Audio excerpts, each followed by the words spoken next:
Deddy Corbuzier akui siap jadi juru kampanye. Kini bikin geger diangkat Prabowo jadi letkol tituler. Deddy Corbuzier sedang menjadi sorotan publik usai dianugerahi pangkat letnan kolonel tituler oleh Menteri Pertahanan Prabowo Subianto. Penganugerahan ini diketahui usai dibagikan sendiri oleh Deddy di akun Instagramnya pada Jumat 9 Desember 2022. Pemberian pangkat ini menimbulkan pro dan kontra, sebab banyak yang menilai Deddy tidak berkontribusi apapun di bidang militer sehingga layak dianugerahi pangkat letkol tituler. Di tengah hiruk-pikuk tersebut, ahli hukum tata negara Refly Harun mengunggah potongan video wawancaranya bersama Deddy dengan pembicaraan yang cukup mengejutkan. Lewat video tersebut, selebritas yang dikenal dengan podcast Close the Door tersebut buka-bukaan soal rencana politiknya yang turut menyinggung Presiden Jokowi dan Prabowo. Deddy rupanya mengaku tidak tertarik masuk dalam dunia politik praktis.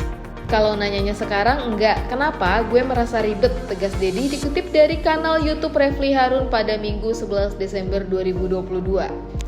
Refly lantas menodong Deddy untuk memilih opsi karir politik yang menarik untuknya. Gini aja, masuk partai politik dan tidak masuk partai politik. Tidak, tegas Deddy. Jadi kepala daerah dan tidak kepala daerah. Tidak. Supposedly close, kampanye untuk orang lain bisa jadi karena ada media dan ada cuan, ujar Deddy. Loh kan boleh dong selama kampanye gue nggak ngata-ngatain orang. Poin inilah yang disorot ketika Deddy sekarang secara tiba-tiba diangkat menjadi letkol tituler oleh Prabowo. Lewat kesempatan yang sama, pemilik nama asli Deodatur Andreas Deddy Cahyadi Sunjoyo itu juga belak-belakan mengaku sebagai pendukung Jokowi. Hanya saja, Deddy menolak bila disebut sebagai Jokower. Kalau Anda ingin mengidentifikasi diri ya, Anda sebenarnya pro atau kontra terhadap Presiden Jokowi? Pro. Gini bos, saya pro terhadap Presiden Jokowi, tapi saya tidak membela beliau, jawab Deddy. Deddy kemudian menerangkan alasannya yang terkait dengan aksi pemberantasan terorisme. Sebab ayah Deddy rupanya pernah menjadi penyintas ledakan bom di Gereja Bunda Hati Kudus Gambir, Jakarta Pusat. Jadi ketika gue melihat sebuah pemerintahan siapapun presidennya, kebetulan sekarang Pak Jokowi, kalau presidennya Pak Prabowo atau nantinya presidennya siapapun, ketika mereka mau untuk menekan adanya terorisme atau apapun itu, gue pasti mendukung, jelas Deddy.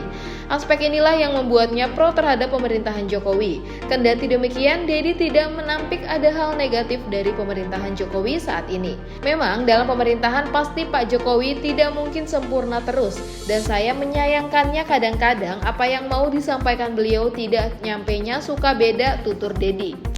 Di sisi lain, Deddy telah aktif berpangkat letkol tituler. Disebutkan bahwa Deddy berhak mendapatkan tunjangan honorarium sebagaimana diatur di Pasal 9 Ayat 2 Peraturan Pemerintah Nomor 36 Tahun 1959. Bukan hanya itu, juru bicara Menhan Dhanil Anzar Simanjuntak juga memastikan Deddy kehilangan hak pilihnya di pemilihan umum, termasuk kehilangan hak pilih di pemilu 2024 bila masih bertugas sebagai letkol tituler hingga tahun tersebut.